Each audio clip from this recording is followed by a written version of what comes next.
Hi there! In today's video, I'll show you how to remove or attach bands on your Samsung Galaxy Watch Ultra. Let's get started. As a first step, we would need to take a look on the back side of our watch. Here you can notice these two silver buttons on each side of the bands. So to remove a band, we would need to hold this button with our nail and slowly pull the band. Just make sure that you are pulling this button all the way down. So let's try it. And this is it. Now let's do it on the second side too.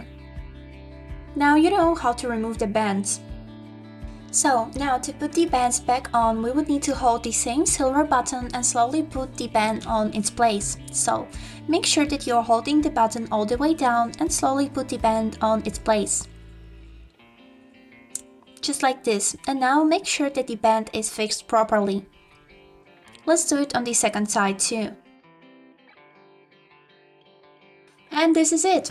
This was all for today. I hope this video was helpful for you and thank you so much for watching.